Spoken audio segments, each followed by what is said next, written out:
see a partnership could do something for? I will refer a bit on the work we are doing in DRC, in Maringala-Poribamba landscape. The way we set up our consortium partnership with other members, what we did is identify the expertise needed for the work to be done on the ground. We do participative landscape land use planning. And for example, we with AWF, we have a specific expertise in biodiversity management and innovative revenue creation based on natural resources. But for example, we also needed expertise in agriculture and agroforestry, so we call on ICRAF to join us. We need expertise in helping society to organize themselves. We call SNV, the Dutch corporation, to help us. We need more focus on the role of women, gender issues. We call on REFAT, a regional NGO, to help us, University of Maryland and World Fish.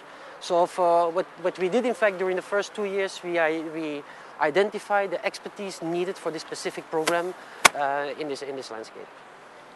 And that's on one level. The other type of, so this is the let's say the technical partnership we set up. But then of course you have the implementing partnership. And for this we work in a participative way with local communities, and we consider ourselves supporting the government in executing their priority agenda. So what we did then is you have this technical partnership, which is supervised by a steering committee, company which is composed of the different ministries of the national government, who have to supervise that the work we're doing responds to the needs of the DRC. And on the other hand, we set up some kind of platforms in the area in which we are working, which is composed of members of the local society, political, administrative authorities, but also representatives of the local communities.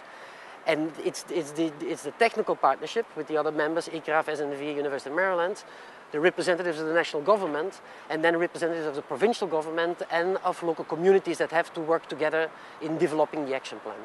How do you make sure that it goes beyond rhetoric into action? To make this sure, we are active on the ground. In DRC we have like 4 offices in the field with permanent, and these offices are not AWF, they are not SNV, they are MLW, they are project offices. And in these offices today we work on a daily basis together with representatives of the local communities. And in this way we try to make things happen in a most participative way. On another level, I just come back now from DRC, where we did a 1-week trip into the landscape with the representatives of the national ministries. So we had like 8 representatives who went into the landscape, meet with representatives of administrative authorities, but also local communities in the landscape on the ground, and discuss about the project. And try to identify the weaknesses of a project and see how we can strengthen the approach we're having in